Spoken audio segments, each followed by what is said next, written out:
నితీష్ తివారీ రామాయణం నిరంతరం హెడ్లైన్స్లో నిలుస్తూనే ఉంటుంది. 3 భాగాలుగా తెరకెక్కనున్న ఈ సినిమా కోసం ఏకంగా 750 కోట్ల పైగా ఖర్చు చేస్తున్నారని సమాచారం. ఎంపిక చేసుకున్న బడ్జెట్కి తగ్గట్టే స్టార్ల పారితోషికాలు చుక్కల్లో ఉన్నాయని తెలుస్తోంది. ప్రత్యేకించి రణబీర్ కపూర్, సాయి పల్లవి, యష్ లాంటి స్టార్లు అత్యంత భారీ పారితోషికాలు అందుకుంటూ చరిత్ర సృష్టిస్తున్నారు. శ్రీరాముడిగా రణబీర్ కపూర్, సీతగా సాయి పల్లవి, రావణుడిగా యష్ నటిస్తున్నారు. రామాయణం కోసం రణబీర్ కపూర్ తీసుకుంటున్న పారితోషికం సాయి పల్లవి కంటే 11 రెట్లు ఎక్కువ. రామాయణంలో సీత పాత్ర పోషించేందుకు సాయి పల్లవి 6 కోట్ల రూపాయలు తీసుకుంటోంది. తన మునుపటి ప్రాజెక్టుల కోసం 2.5 కోట్లు లేక 3 కోట్ల వరకు సాయి పల్లవి వసూలు చేసేది. అంటే రామాయణం కోసం సాయి పల్లవి తన పారితోషికం రెట్టింపు చేసింది. 3 భాగాల కోసం సాయి పల్లవి 18 నుంచి 20 కోట్ల రూపాయల వరకు తీసుకుంటోందని అంచనా. రామాయణం కోసం రణబీర్ కపూర్ ప్రతి చిత్రానికి 75 కోట్లు తీసుకుంటాడు.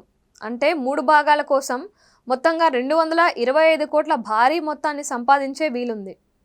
పోల్చి చూస్తే సాయి పల్లవి కంటే 2400% ఎక్కువ పారితోషికం రణబీర్ అందుకుంటున్నాడు. మొదటి సినిమా సాధించే విజయం ఆధారంగా రణబీర్ కపూర్ రామాయణం పారితోషికం మార్చవచ్చు అని కూడా తెలుస్తోంది. ఈ ఇతిహాసంలో ప్రధాన ప్రతినాయకుడిగా నటించేందుకు యష్ భారీ ప్యాకేజీని అందుకోబోతున్నారు. కేజీఎఫ్ స్టార్ ఒక్కో సినిమాకి 50 కోట్లు అందుకుంటారు.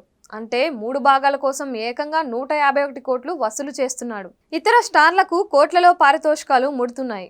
పారితోషికాల రేంజ్కు తగ్గట్టే స్టార్లు ఏళ్ల తరబడి చిత్ర బృందం పని కట్టుబాట్ల కోసం కాల్షీట్లు కేటాయించవలసి ఉంటుంది. రామాయణం షెడ్యూల్ ప్రస్తుతం సెట్స్లో ఉంది.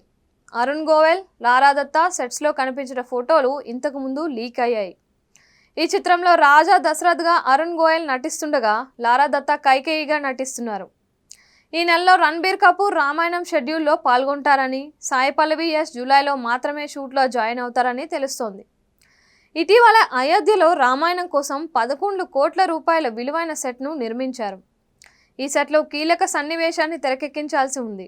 రామాయణం బృందంలో హనుమంతుడిగా సన్నీ డియోల్, మండోదర్గా సాక్షి తన్వర్, లక్ష్మణుడిగా నవీన్ పోలిశెట్టి తదితరులు నటిస్తున్నారు.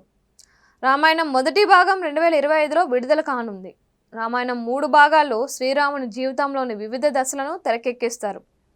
రాముని పుట్టిక, సీతతో వివాహం, అజ్ఞాతవాసం, రావణుడితో పోరాటం, ముగింపు ఇలా వరుస అంకాల్ని వరుస చిత్రాల్లో చూపిస్తారు. ఈ చిత్రంపై అంచనాలు భారీగా ఉన్నాయి.